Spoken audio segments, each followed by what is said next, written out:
युवराज जी, कल का सुबह ना एकदम अलग तरह का सुबह होगा। इस घर में बहुत खुशियों लाने वाला सुबह होगा, बहुत सारी उम्मीद। आपको पता है, चाचा जी मिल गए, इस खबर से चाची जी इतनी खुश हुई, हम बता नहीं सकते। काश आप उस पल को देख पाते। आप सुन रहे हैं ना हमारा बात? तो बात कीजिए ना हमसे, कुछ बोलिए ना, हमको बहुत खुशी होगा, कुछ तो बोलिए। अच्छा, आपको पता है, आप हमेशा हमको कहते हैं ना कि कोई भी जंग ना गुस्से से नहीं, समझदारी से लड़ा जाता है। तो देखिए, हम बन गए हैं समझदार। हम कितना अच्छा से आपका बात मान रहे हैं, धीरे धीरे आपके हिसाब से ही सब कर रहे हैं, और अच्छे से आपको भी संभाल रहे हैं और इस घर को भी संभाल रहे हैं। हाँ, सच्ची कह रहे हैं हम।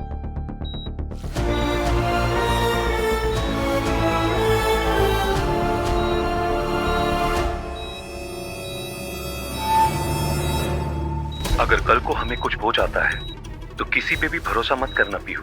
तुम्हें बेहद सावधान रहना होगा, क्योंकि अवंतिका सिर्फ चालबाज नहीं है, वो जिद्दी भी है और अपनी जिद के लिए किसी भी हद तक जा सकती है। किसी भी हद तक नफा नुकसान नहीं देखती है। उसको अपनी हर जिद पूरी करने की आदत है। अपनी जिद में वो कुछ भी कर सकती है, किसी को भी जान से मार सकती है। सावधानी बरतने की जरूरत है। योगेश को जिंदा रखना, जब तक मैं ना कहूं उसे मारना मत। वो हमारे लिए ट्रम्प कार्ड है। उसी की वजह से पूरी फैमिली मेरी मुट्ठी में रही। जैसा कहोगे वो सब वैसा ही करेंगे। बस एक भी गलती नहीं होनी चाहिए, वरना मैं तुम्हें छोड़ूंगी नहीं।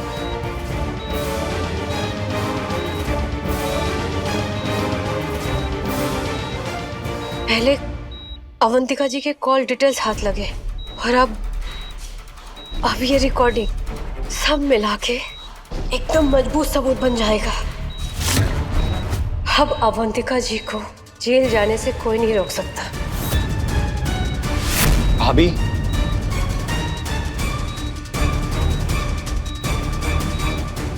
भाभी हम अभी डॉक्टर साहब से मिल के आए। उन्होंने कहा है कि पापा अभी स्टेबल है। लेकिन भाभी, आप ये किस चीज की रिकॉर्डिंग सुन रही थी? आप भी सुनिए एक बार। योगेश को जिंदा रखना, जब तक मैं ना कहूं उसे मारना मत। इतना बड़ा सबूत हमारे हाथ लग गया। उस अवंतिका को अब कोई नहीं बचा सकता।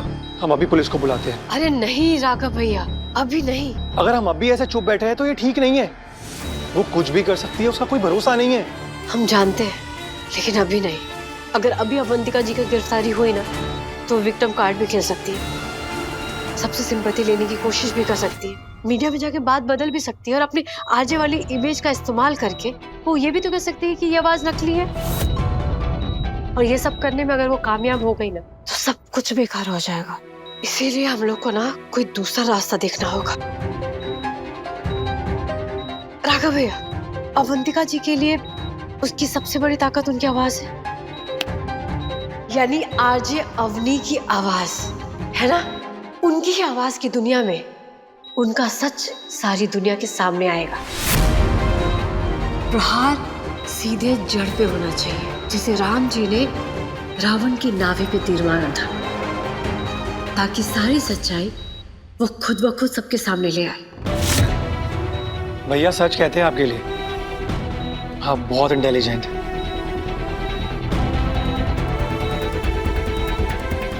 वो ऐसा इसलिए कहते थे क्योंकि उन्हें हम पे हमसे ज्यादा भरोसा है,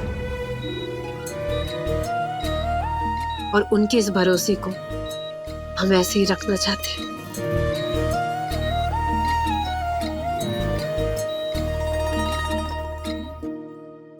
hello, yes sir, RJ Avani speaking.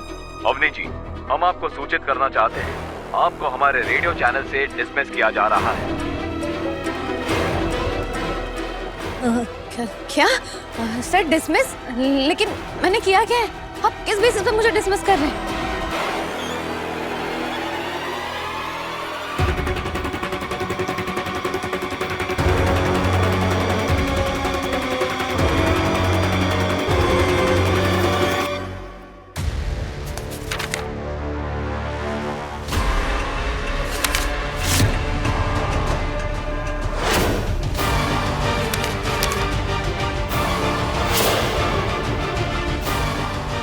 Ishan के एक्सीडेंट से जुड़े हुए ये सारे सबूत आखिर पीहू को मिले कैसे? हो ना हो युवराज ने इसकी मदद की होगी।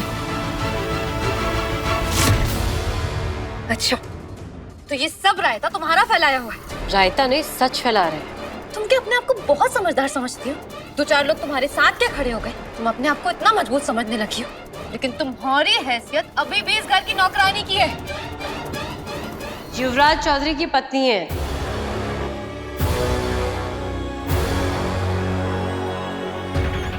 ये सबूत काफी। एक कोमा में पड़े आदमी की पत्नी बनकर तुम्हें क्या लग रहा है कि तुमने जग जीत लिया है? ऐसा बिल्कुल भी नहीं है पीहू। कोमा में है तो क्या हुआ अवंतिका, लेकिन हमारा बेटा अब भी जिंदा है, और आज नहीं तो कल वो कोमा से बाहर आ ही जाएगा। तू अपनी देख। सीरियसली आप जानती है ना कि मैं अभी भी इस घर का हिस्सा हूँ। तुम ना अवंतिका इस घर का कोई हिस्सा नहीं हो, तुम बस जबरदस्ती हमारे घर में घुस आई थी, और जबरदस्ती के रिश्ते को ना रिश्ता नहीं कहते।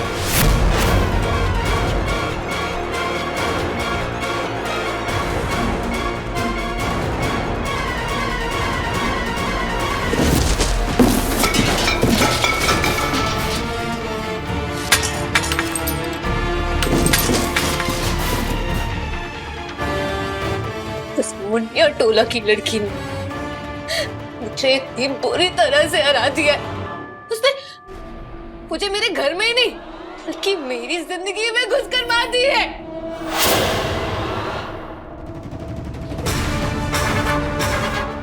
लेकिन उसने मुझे हराया, उसके पीछे युवराज का हाथ था। अगर मैं वो हाथ ही काट दूं तो तब क्या करेगी वो पीहू? तब तो मैं उसे मच्छर की तरह मसल दूंगी।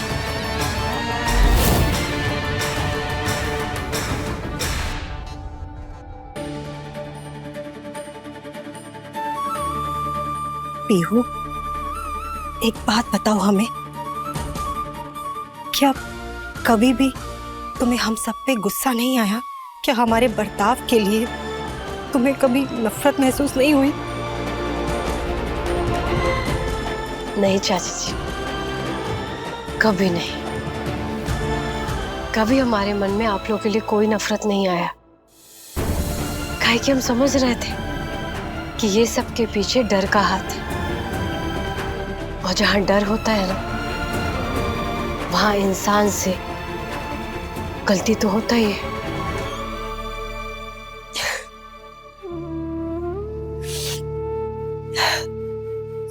सच में हमारे युवराज की नजर पार की निकली, उसने तुम्हें पहचान लिया।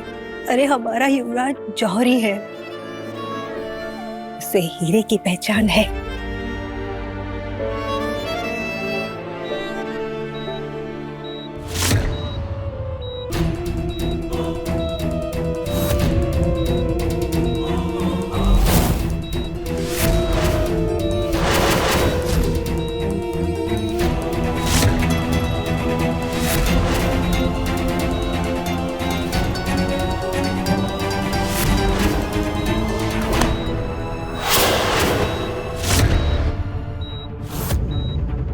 अरे ये क्या हो रहा है? युवराज के हाथों में हरकत हो रही है, इसके अंदर की ताकत लौट रही है। तभी तो उसने मेरा हाथ इतना कस के पकड़ लिया। अगर ये होश में आ गया तो सब कुछ खत्म हो जाएगा।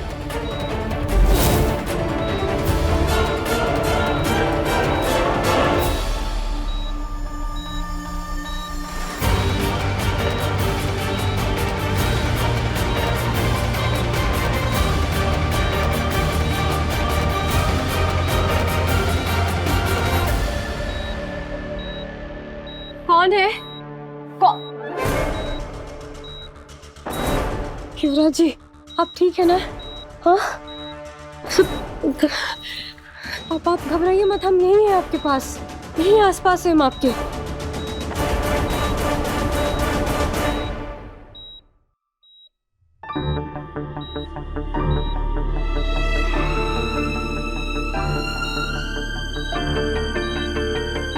युवराज जी, बहुत हो गया, आप उठ जाइए। आप देखिए, हमको आपसे ना बहुत झगड़ा करना है, सच्ची। मानते हैं कि हम टूट गए थे, लेकिन हम और नहीं टूटेंगे, कभी नहीं टूटेंगे। सच कह रहे हैं। देखिए, आप हमको जैसे मजबूती से बनाए थे ना, वैसे ही डट के खड़े हैं हम। और हम समझ गए हैं कि इंसान वही जो जीवन के हर मोर्चे पर डट के खड़ा रहे।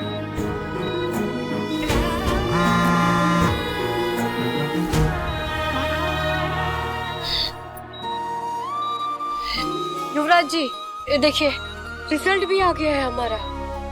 आपको तो अब उठना ही पड़ेगा, काहे कि हम दोनों का सपना था ना, और हम अकेले रिजल्ट नहीं देखने वाले, हम आपके साथ ही देखने वाले हैं।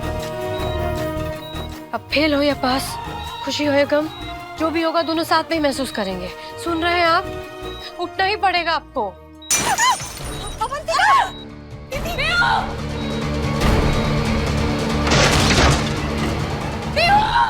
दीदी, पीहू कहाँ है? इधर आओ।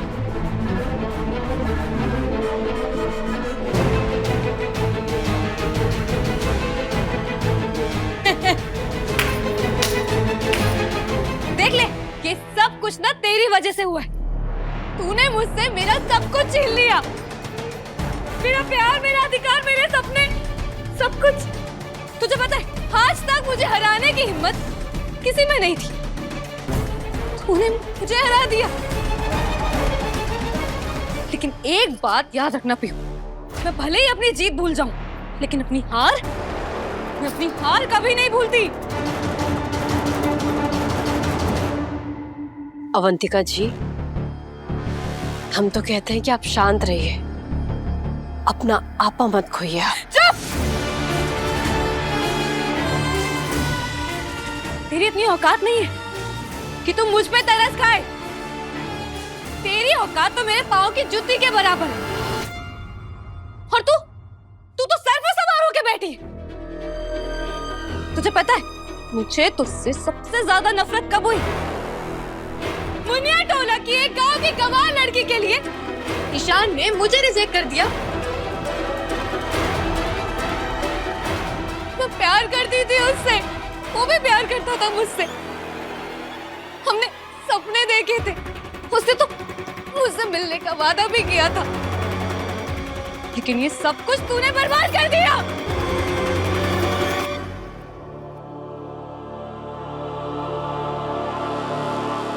मैं बस तुझे डराना चाहती थी, उसकी जिंदगी से हटाना चाहती थी।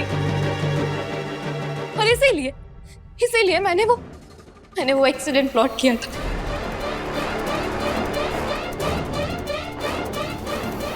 लेकिन गलती से तेरी जगह मेरा ईशान मर गया।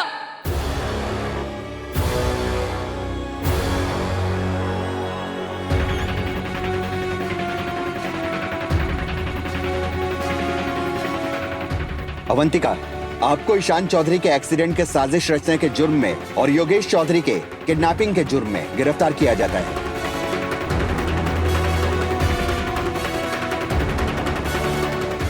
नहीं सर, मैंने ऐसा कुछ नहीं किया। और हमारे पापा के ऊपर अटेम्प्ट टू मर्डर का केस भी तो लगेगा इस पे। सर, हमारे पापा के नॉर्मल होते ही हम उनका स्टेटमेंट दिलवा देंगे आपको। गिरफ्तार करो इन्हें। नहीं, छोड़िए मुझे। मैंने सच कह रही हूँ, मैंने ईशान को नहीं मारा है। ईशान की मौत इसकी वजह से हुई है। अगर आज ही नहीं होती तो ये सब कुछ मेरा होता। नहीं अवंतिका जी, अगर आपने अपने मन में नफरत नहीं रखा होता ना, तो सच में आज ये सब कुछ आपका होता। सिर्फ आपकी नफरत की आग ने सब कुछ जला के खाक कर दिया। इंस्पेक्टर साहब, ले जाइए इस खूनी को यहाँ से। ले चलो इन्हें। नहीं, छोड़िए मुझे आप, छोड़िए प्लीज, मेरी बात सुनिए। मैं ऐसा कुछ नहीं करना चाहती थी। छोड़िए मुझे। भाभी, हाँ? आज आपका रिजल्ट आने वाला था ना, तो चेक करिए ना।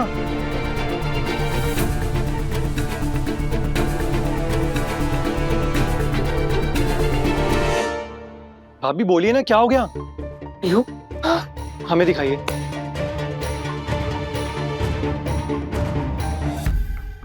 अरे वाह, भाभी ने टॉप किया है।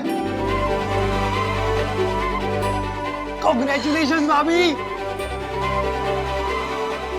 आपका सपना पूरा हो गया है और भैया का सपना भी। पीहू, आखिर तुम्हारी मेहनत रंग ले ही आई।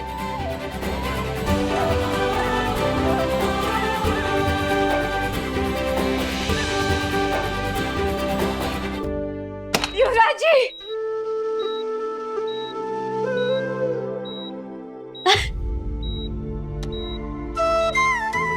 युवराज जी, आपको पता है अब टॉप की है। सुन रहे हैं आप? आपकी पीयू अफसर बन गई है और ये सब आपके मेहनत की वजह से हुआ है। युवराज जी सुन रहे हैं आप? हमारी माँ का सपना पूरा हो गया है।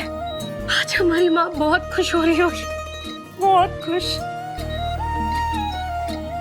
हम बड़ी अफसर बन गए हैं और आप भी तो इसी दिन का इंतजार कर रहे थे ना, हाँ, कि हम बड़ी अफसर बने। देखिए हम बन गए हैं युवराज जी। चलिए। हाँ, हमको नहीं पता। अब आप उठ जाइए। अब तो आप उठ जाइए युवराज जी। हमारा बात सुन रहे हैं आप? उठ जाइए।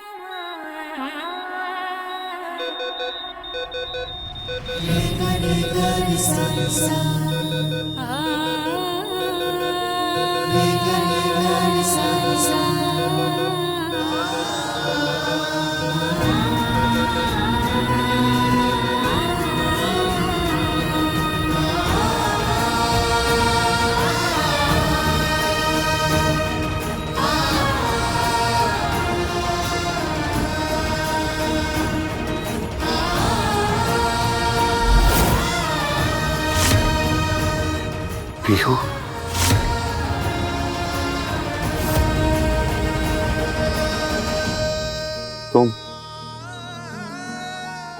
तुम सचमुच पास हो गई। एक बार हमारी कसम खा के बोलो कि तुम सच में मुख्य परीक्षा पास कर ली।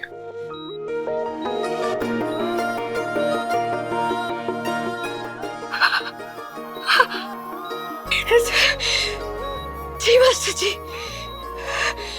हम एकदम सही सुने। हम टॉप किए।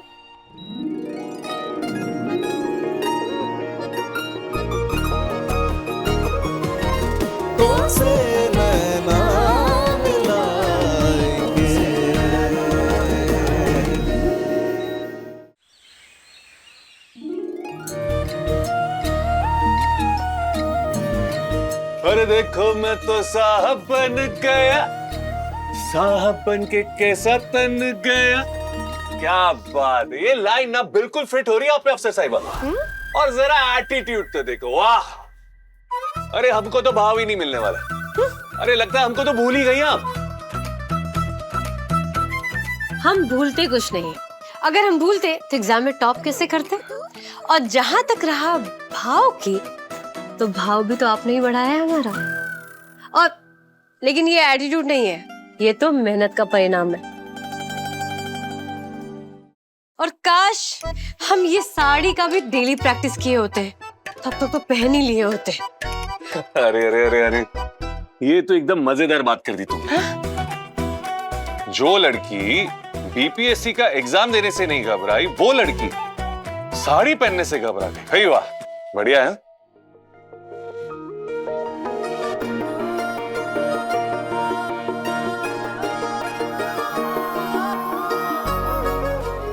वैसे भी हम अपना मेहनत साड़ी पहनने में नहीं, किताबों से दोस्ती करने में लगाए थे। हाँ जानते हम, सारी मेहनत तुमने की है। भाई हम तो कोमा में सोते सोते एंजॉय कर रहे थे ना। सुनिए सुनिए युवराज जी, आपको कोई गलतफहमी हो रहा है। हम किन हालातों से गुजरे थे ना, शायद आपको पता नहीं। हम कैसे पढ़े हैं ये हम जानते हैं। यहाँ तक कि पोचू लाल ने भी हमारा साथ छोड़ दिया था। हम अकेले ही थे, लेकिन अगर कोई साथ था तो सिर्फ आपका दिया हुआ उत्साह। और हमने देखा उस उत्साह का कैसे इस्तेमाल किया तुमने। अरे पूरे घर को सर पे चढ़ा दिया, सब घबरा गए थे तुमसे। वो अवंतिका, हालत खराब हो गई थी उसकी। वैसे हमें पता नहीं था कि इतनी जल्दी तुम अपने अंदर इतना बदलाव लेकर आओगी भाई, वाह। लेकिन अपने अंदर बदलाव लाना भी तो आपसे ही सीखे ना। और आप ही तो कहे थे कि दुनिया से लड़के ही जीता जा सकता है। जब तक जीत ना जाना तब तक लड़ते रहना, क्योंकि जीत सिर्फ लड़ने वाले की होती है। और हाँ, ये बात से तुमने ये साबित कर दिया कि हमने जिस स्टूडेंट को ट्यूशन दिया है वो कोई ऐसी वैसी स्टूडेंट नहीं है। और इसमें ये भी साबित हो गया कि हम भी थोड़े बहुत काबिल टीचर है, नहीं? वैसे सच में आप बहुत काबिल मास्टर है। अरे तो फिर एक सैल्यूट तो हमें भी बनता है ना। अरे वैसे तुम्हारी सफलता में थोड़ी बहुत मेहनत हमारी भी शामिल है ना। हमारी हर जीत में, हर सफलता में आप शामिल हैं। चाहे वो कोई कंपटीशन का परीक्षा हो या फिर कठिन जीवन का परीक्षा। आपके ही बताए रास्ते पर चलकर हम सफल हुए हैं अभी तक, तो इसमें तो कोई शक ही नहीं है मास्टर जी। जय हिंद। जय हिंद। वैसे एक और चीज चाहिए। वो काफी समय हो गया, अब तो हक भी बनता है हमारा। तो हम क्या सोच रहे थे कि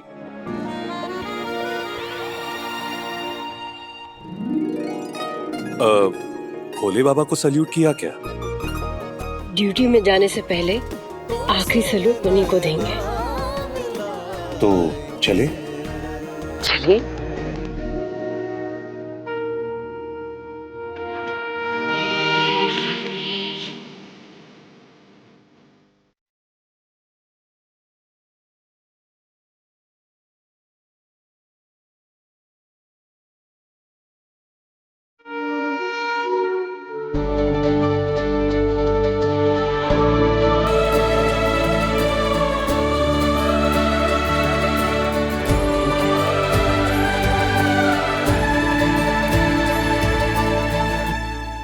तो जिंदगी न मिलाएगी 2 रात 10 बजे दंगल टीवी पर।